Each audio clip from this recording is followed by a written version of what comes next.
Hello বন্ধুরা, আমি অনু update with অনু চ্যানেলে তোমাদের স্বাগত। আমি চলে এসেছি গৃহপ্রবেশ সিরিয়ালের আপডেট নিয়ে। গৃহপ্রবেশ সিরিয়ালে তো দেখা যাচ্ছে আমাদের শুভ বাড়ি ছেড়ে বেরিয়ে গেছে। এরপর সে কোথায় যাবে, কি করবে সেই সব ভাবতে থাকে। সে খুব ভেঙে পড়েছে। অন্যদিকে দেখা যাচ্ছে আদির দাদুর খুব শরীর খারাপ। মোহনা হেল্প করতে এলে রাধারানী তাতে বাধা দিচ্ছে। এরপর ডক্টর এসেছে আদির দাদুকে দেখতে, বলে ওনার অবস্থা খারাপ, এখন না হয় একটু ঠিক হয়েছে, তবে ওনাকে কোনো স্ট্রেস দেওয়া যাবে। এইদিকে এইসবের জন্য শুভকেই বাড়ির সবাই দোষারোপ করতে থাকে।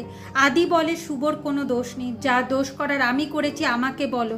আর কেশবকে ছেড়ে যাওয়ার জন্য শুভকে কথা শোনাতে থাকে সবাই। কিন্তু আদি বলে কোন সিচুয়েশনে শুভ কেশবকে ছেড়ে গেছে সেটা নিশ্চয়ই আমরা সবাই জানি।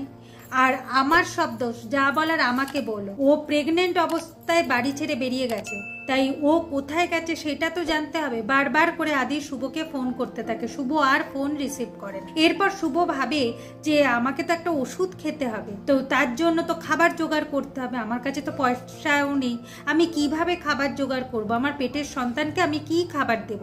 না, শুভ হেরে যাওয়ার পাত্রী নয়, শুভকে লড়তে হবে।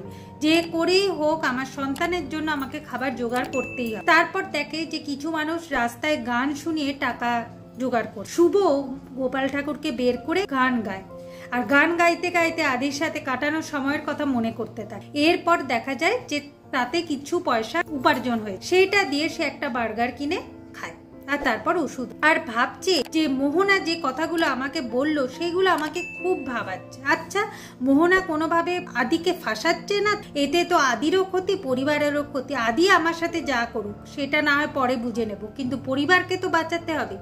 তাই মোহনার বিরুদ্ধে প্রমাণ তো আমাকে জোগাড় করতেই হবে। এরপর সে ব্যাগপত্র নিয়ে যেখানে বসেছিল সেখান থেকে সে উঠে আবার হাঁটালা। আর তখনই তার মনে হয় কেউ যেন তাকে ফলো করছে, কিন্তু কে সেটা দেখতে হলে স্টার জলসা বা স্টার জলসা এইচডিতে গৃহপ্রবেশ সিরিয়ালে চোখ রাখতে হবে। আর আমার এই ভিডিওটা ভালো লাগলে লাইক শেয়ার ও সাবস্ক্রাইব করে দিতে হবে। ভিডিওটা দেখবার জন্য অসংখ্য ধন্যবাদ।